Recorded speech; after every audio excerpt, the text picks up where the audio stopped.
Hello everyone, welcome to my YouTube channel with a brand new video. उम्मीद करता हूँ आप सब लोग खैरियत से होंगे। आज की जो वीडियो है वो बहुत ही इन्फॉर्मेटिव है। जैसा कि आप टाइटल से देख सकते हैं, how to get your SPSV licence, I mean taxi licence in Ireland. अगर आप लोग आयरलैंड में रहते हैं और टैक्सी इंडस्ट्री ज्वाइन करना चाहते हैं तो वीडियो को एंड तक ज़रूर देखिएगा। इस वीडियो में आपको बताएंगे कि आप टैक्सी लाइसेंस जो है वो कैसे अप्लाई कर सकते हैं, कौन कौन से डॉक्यूमेंट्स रिक्वायर्ड है और इसके लिए कौन एलिजिबल है। वीडियो को करते हैं स्टार्ट। अगर आपने चैनल को सब्सक्राइब नहीं किया तो चैनल को सब्सक्राइब कर दें ताकि आपको हर आने वाली इन्फॉर्मेटिव वीडियो जो है वो मिल सके। Let's start the video. और इसमें जो प्रोसेस हैं वो स्टेप बाय स्टेप डिस्कस करते हैं, जिसमें how to apply, who is eligible and what documents required. Let's start with the step 1। Step 1 जो है, who is eligible, Irish passport holder जिसके पास आयरिश पासपोर्ट है, और second stamp 4 visa holder. Stamp 4 is a visa category in Ireland. तो इस पे आप स्टैम्प 4 पे आप बिजनेस कर सकते हैं, मोर देन 1 जॉब कर सकते हैं, और टैक्सी भी इसी कैटेगरी में फॉल करती है। अगर आप स्टूडेंट वीज़ा पे हैं या वर्क परमिट पे हैं या आप स्पाउस वीज़ा पे हैं तो आप टैक्सी का जो लाइसेंस है वो नहीं ले सकते और ना ही टैक्सी कर सकते हैं। Second process is applicants requirement. Requirement इसमें क्या क्या है? ऑफ कोर्स आपके पास आयरिश ड्राइविंग लाइसेंस होना चाहिए, नहीं तो आप किसी भी यूरोपियन यूनियन के किसी भी कंट्री से हैं तो उसका भी जो लाइसेंस है, ड्राइविंग लाइसेंस, वो वैलिड है, और आपका जो लाइसेंस है मोर देन 12 मंथ ओल्ड होना चाहिए। Second, tax clearance certificate. अगर आप आयरलैंड में रहते हैं तो आपके जो टैक्स हैं वो अप टू डेट होने चाहिए। अगर आपके टैक्स अप टू डेट हैं तो आप माई रेवेन्यू की वेबसाइट से जाके 1 क्लिक पे डाउनलोड कर सकते हैं। थर्ड, आपका जो आ जाता है वो गार्डा वेटिंग है, no criminal record in Ireland, otherwise आपका जो प्रोसेस है वो डिले हो सकता है और कुड बी रिफ्यूज। लास्ट पे आपका एंट्री टेस्ट आ जाता है, जो आपने टैक्सी के लिए जो आपने टेस्ट देना होता है वो टेस्ट रिक्वायर्ड होता है। तो अब जो बात आ जाती है, आपने तैयारी जो है, प्रिपरेशन जो है टैक्सी लाइसेंस के लिए, मटेरियल जो है वो कहाँ से डाउनलोड करना है और कहाँ से इसकी प्रिपरेशन करनी है। इसके लिए आप नेशनल ट्रांसपोर्ट अथॉरिटी की वेबसाइट से मटेरियल जो है वो डाउनलोड कर सकते हैं, अदरवाइज फ्री नाउ की जो वेबसाइट है उससे भी आप तैयारी कर सकते हैं। फ्री नाउ यहाँ की एक टैक्सी ऐप है जो यहाँ पे ऑपरेट करती है, उससे भी आप तैयारी कर सकते हैं। मैं जो लिंक है ये डिस्क्रिप्शन में लगा दूंगा। टेस्ट में 2 चीज़ें होती हैं, एक आपका होता है एरिया टेस्ट और एक इंडस्ट्री टेस्ट होता है। एरिया टेस्ट हर काउंटी का जो है वो सेपरेट से होता है। फॉर एग्जांपल डबलिन का जो एरिया टेस्ट होगा वो अलग होगा, काउंटी लाउथ, विकलो, हर एरिया का अपना अपना टेस्ट होता है। एरिया टेस्ट में जो चीज़ें होती हैं वो आपसे पूछ सकते हैं, एम्बेसी किधर है, होटल्स वगैरह किधर हैं, स्कूल्स किधर हैं और किस रोड पे हैं, इस तरह के कुछ क्वेश्चंस होते हैं। एरिया टेस्ट जो वो थोड़ा डिफ़िकल्ट होता है, टफ होता है, कॉम्प्लिकेटेड भी होता है, क्योंकि इसमें जो क्वेश्चंस हैं वो काफ़ी ट्रिकी से करके आते हैं। सेकंड, आपका इंडस्ट्री टेस्ट आ जाता है। इंडस्ट्री टेस्ट में मोस्टली टैक्सी से रिलेटेड क्वेश्चंस होते हैं, जिसमें आपका फेयर आ जाता है, पैसेंजर्स आ जाते हैं, और आपने जो इंस्पेक्शन गाड़ी की करवानी होती है उसमें कौन कौन सी चीज़ें रिक्वायर्ड होती हैं। इंडस्ट्री टेस्ट जो है वो इतना मुश्किल नहीं होता, वो अगर आपने एक दफ़ा क्लियर कर लिया तो उसको आपको बार बार करने की ज़रूरत नहीं है। लेकिन एरिया टेस्ट में अगर आप किसी नए एरिया में जाके टैक्सी चलाना चाहते हैं तो उस एरिया का आपको एरिया टेस्ट पास करना पड़ेगा।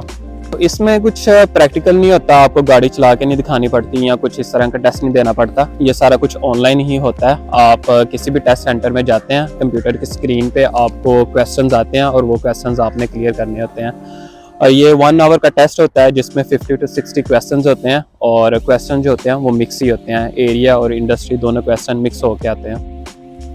और जैसे ही आप अपना एग्ज़ाम पास करके निकलते हैं तो एग्जामिनर जो बाहर ही बैठा होता है वो उसी टाइम आपको आपका रिज़ल्ट हैंड ओवर कर देता है, जिस पे लिखा आ जाता है इफ़ यू फेल और पास। और अगर आप फेल हो गए तो आपको ऑफ कोर्स री अटैम्प्ट करना पड़ेगा। इसमें अनलिमिटेड अटैम्प्ट्स हैं, आप जितनी दफ़ा चाहें अपना टेस्ट जो है वो दे सकते हैं। और अगर आपने अपना टेस्ट क्लियर कर लिया, इसका नेक्स्ट प्रोसेस क्या है वो आपको नेक्स्ट स्टेप में बताते हैं।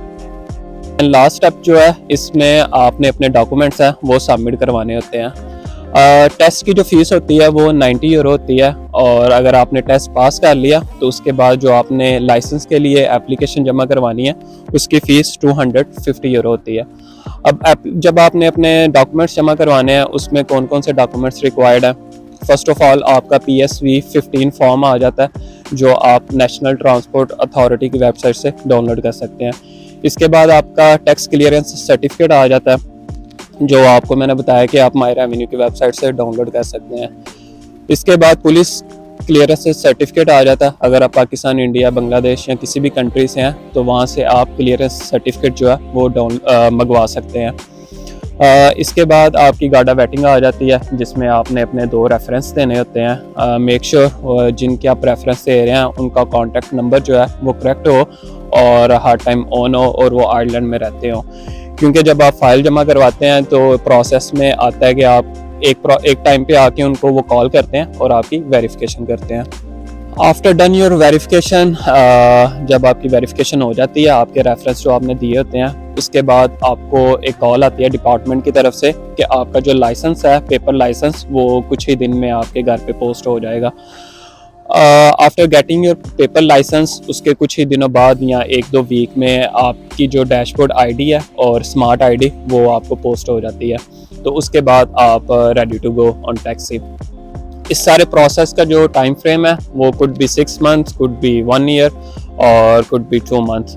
तो ये टोटली आप कह सकते हैं लक पे है। जो मैंने अपना लाइसेंस अप्लाई किया था मुझे ऑलमोस्ट 1 साल लग गया था, क्योंकि मैंने कोविड डेज में किया था, लेकिन मेरे कुछ दोस्त ऐसे भी हैं जिनका 2 month में भी आ जाता है। ये थे 3 ईजी स्टेप। इसमें आपको टिप यही है कि जब आप अपने डॉक्यूमेंट्स हैं फाइल जमा करवाएं तो मेक श्योर करें आपके डॉक्यूमेंट्स जो हैं वो अप टू डेट हों, कोई डॉक्यूमेंट एक्सपायर ना हो, अदरवाइज़ आपका जो प्रोसेसिंग टाइम है वो डिले हो सकता है। इसमें जो टोटल एक्सपेंस है, जैसा कि बताया आपको, 90 यूरो आपकी एक टेस्ट की फ़ीस है और 250 यूरो लाइसेंस फ़ीस है। सो ऑलमोस्ट 350 यूरो इसकी फ़ीस होती है। जो प्रिपरेशन है उसके लिए मैं आपको रिकमेंड करूँगा कि आप फ्री नाउ की वेबसाइट से जाके वहाँ से आप स्टडी कर सकते हैं। अदरवाइज़ यहाँ पे कुछ स्कूल भी हैं जो आपको प्रिपरेशन करवाते हैं इस टेस्ट की, और 300 से 500 यूरो उनकी फ़ीस होती है। तो लाइसेंस लेने के बाद आपने जो टैक्सी है वो कैसे रेडी करनी है वो आपको दिखाते हैं। उसमें कितना एक्सपेंस आता है और उसके कौन कौन से उसमें एक्सपेंस जो होते हैं वो इंक्लूड होते हैं। सो लेके चलते हैं आपको गाड़ी की तरफ।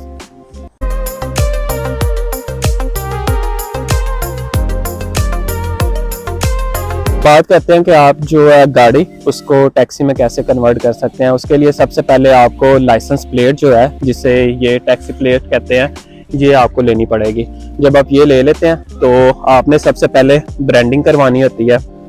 जैसे ये दे सकते हैं, एक स्टोर पे ब्रांडिंग इस तरह होती है और एक ड्राइवर साइड के डोर वाली साइड पे ब्रांडिंग होती है।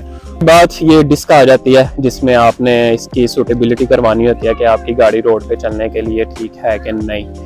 तो इसके लिए भी एक अलहदा से आपने अपॉइंटमेंट लेनी होती है।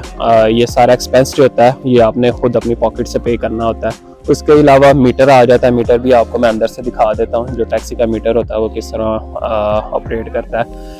इसके बाद बात आ जाती है फेयर्स की। फेयर्स का जो है वो चार्ट मैं आपको साइड पे लगा देता हूँ, उस पर आप वीडियो को पॉज करके वो देख सकते हैं। नाइट टाइम का डिफरेंट रेट होता है, डे टाइम में डिफरेंट होता है और वीकेंड में डिफरेंट होता है।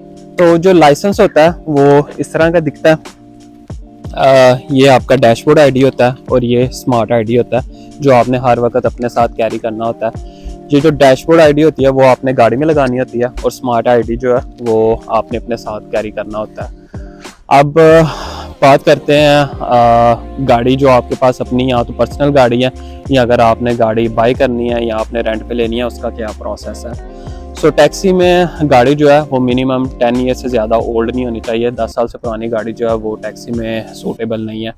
सो इसमें इंडस्ट्री में कौन कौन सी गाड़ी सूटेबल है उसके लिए आप नेशनल ट्रांसपोर्ट अथॉरिटी की वेबसाइट जो है उस पर देख सकते हैं कि कौन कौन सी गाड़ी इस बिज़नेस में सूटेबल है। सो अगर आप गाड़ी रेंट करते हैं, फॉर एग्जांपल जैसे ये टोयोटा प्रियस है, इसका जो मार्केट में इस वक्त रेंट चल रहा है वो 350 यूरो से 300 to 350 यूरो पर वीक चल रहा है, जिसमें गाड़ी और ये जो व्हीकल लाइसेंस प्लेट है ये इंक्लूड होती है। जो ये टैक्सी की प्लेट है ये इस वक्त इशू नहीं हो रही, जिनके पास है वो ही रेंट आउट कर रहे हैं। और अगर आपकी गाड़ी अपनी है और सिर्फ आप जो लाइसेंस प्लेट है वो रेंट करना चाहते हैं, उसका जो रेंट है वो इस वक्त 6000 यूरो से 7000 यूरो ईयरली चल रहा है। सो अगर आप बिज़नेस में न्यू है और आप न्यू ड्राइवर हैं तो आपको मैं ये रिकमेंड करूँगा कि आप फर्स्ट 6 मंथ जो है गाड़ी वो रेंट पे लेके चलाएं। उसके बाद आप डिसीज़न ले सकते हैं कि आपको अपनी गाड़ी लेनी चाहिए या आपको लगता है कि ये आप के लिए बिज़नेस जो है ये सूटेबल है या इसमें इनफ अर्निंग है। उसके बाद आप डिसीज़न ले सकते हैं। सो फॉर एग्ज़ाम्पल जैसे ये गाड़ी मेरी अपनी है, लेकिन मैंने जो है लाइसेंस प्लेट वो रेंट पे ली हुई है। जो मैं इसका रेंट पे कर रहा हूँ वो 4000 यूरो ईयरली पे कर रहा हूँ। इसके अलावा और क्या एक्सपेंस होता है, इसमें आपकी इंश्योरेंस आ जाती है। इंश्योरेंस अगर आप न्यू ड्राइवर हैं, आपके पास नो क्लेम बोनस नहीं है, तो आपको जो इंश्योरेंस है वो 6000 यूरो से 8000 यूरो ईयरली कॉस्ट करती है। मेरे पास जैसे 4 साल का नो क्लेम बोनस है और 1 साल का नो क्लेम बोनस टैक्सी में है, तो जो मेरी इंश्योरेंस है वो इस वक्त 3500 यूरो ऑलमोस्ट ईयरली है। अच्छा, इसका जो एक्सपेंस है वो मैं आपको बता देता हूँ। अगर गाड़ी को आप टैक्सी में कन्वर्ट करते हैं, सबसे पहले ब्रांडिंग आ जाती है। ब्रांडिंग, ये रूफ साइन और इसके बाद जो अंदर मीटर लगा हुआ है, ये सारा कुछ मिला के आपका ऑलमोस्ट ये इधर मीटर लगा होता है, ये आपका ऑलमोस्ट 1000 यूरो आप कह सकते हैं इस पे एक्सपेंस आ जाता है। 1000 यूरो आपका टैक्सी बनाने में एक्सपेंस आ गया और 350 यूरो आपका लाइसेंस लेने में एक्सपेंस आ जाता है। और ये जो रूफ साइन है, जिसे व्हीकल लाइसेंस कह लें या टैक्सी प्लेट कह लें, ये सलून कार पे इशू नहीं हो रहे। ये जिनके पास ऑलरेडी हैं बस वो ही रेंट आउट करते हैं। इसी वजह से मार्केट में इसका जो रेंट है वो काफ़ी हाई है। इसके अलावा मैं बताना भूल गया था आपको, ये जो पैसेंजर डोर है, ये जब मैंने जापान से गाड़ी मंगवाई थी, ये प्राइवेसी ग्लास था, तो ये आपको क्लियर ग्लास इसका दोबारा लगवाना पड़ता है। तो ये मैंने प्राइवेसी ग्लास रिमूव करके टोयोटा से इसके जो है क्लियर ग्लास वो मंगवाए थे और वो दोबारा फिटेड करवाए थे। सो ये अराउंडली ये आपको कॉस्ट करते हैं 200 से 300 यूरो। दोनों साइड के आपको जो ग्लास हैं वो टोयोटा मोटर से मिल जाते हैं। ये प्राइवेसी एक ये ग्लास है, इसका इतना इशू नहीं है और बैक पे भी इतना कोई इशू नहीं है, बैक पे भी ये प्रॉब्लम नहीं करते। So just only front end back जो ग्लास है ये क्लियर होने चाहिए। सो यही थी आज की वीडियो। उम्मीद करता हूँ आपको काफ़ी इन्फॉर्मेशन मिली होगी। जो आपके कुछ क्वेश्चंस हैं वो क्लियर हो गए होंगे, लेकिन फिर भी अगर आपका कोई क्वेश्चंस है या डाउट है तो मैं इंस्टाग्राम का लिंक है वो मैं डिस्क्रिप्शन में डाल दूँगा, तो आप मुझसे वहाँ पे कांटेक्ट कर सकते हैं। अब लास्ट चीज़ रह गई थी, मैंने आपको इसका जो मीटर है वो दिखाना था, वो मैं दिखा देता हूँ आपको। ये यहाँ पे मीटर इसका लगा होता है, टैक्सी मीटर इधर से ऑपरेट करते हैं, इसको ऑन करते हैं, ये ऑन हो गया। जैसे ही पैसेंजर इसमें बैठता है तो यहाँ से आप अपना फेयर है वो स्टार्ट कर सकते हैं। डे टाइम में 440 होता है, नाइट टाइम में 540 होता है, लेकिन अगेन मैं इसका जो चार्ट है फेयर का वो लगा दूंगा। तो बस यही थी आप वीडियो। उम्मीद करते हैं आपको पसंद आई होगी और जो वीडियो आज की यहाँ पे ख़त्म करते हैं। इंशाल्लाह आपसे मिलते हैं नेक्स्ट वीडियो में, तब तक के लिए अल्लाह हाफिज़।